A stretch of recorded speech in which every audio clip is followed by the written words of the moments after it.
Presiden Indonesia Soekarno berkuasa di bawah naungan Undang-Undang Dasar 1945 yang asli. Demokrasi terpimpin sendiri adalah sebuah sistem demokrasi yang seluruh keputusan serta pemikiran berpusat pada pimpinan negara.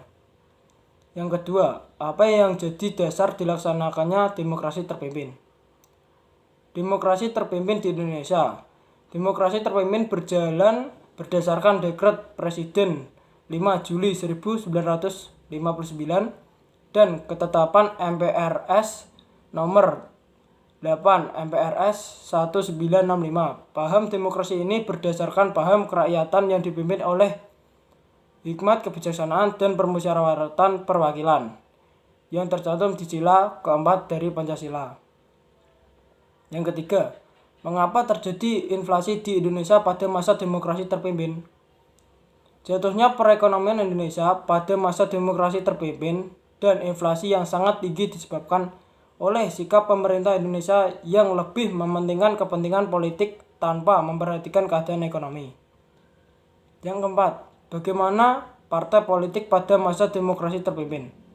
Pada masa demokrasi terpimpin ini, peranan partai politik mulai dikurangi, sedangkan di pihak lain, peranan presiden sangat kuat. Partai politik pada saat itu dikenal dengan Nasakom, Nasional, Agama, dan Komunis, yang diwakili oleh NU, PNI, dan PKI. Yang kelima, asas pokok demokrasi.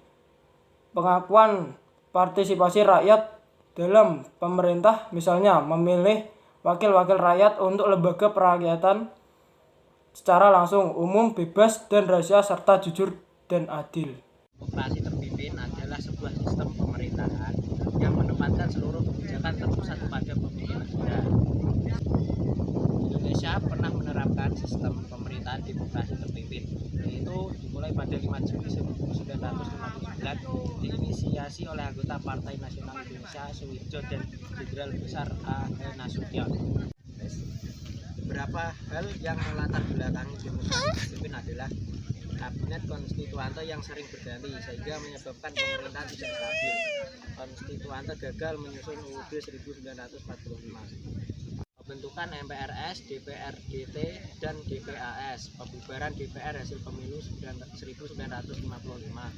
Pembangunan proyek mercusuar saat Indonesia sedang mengalami krisis ekonomi.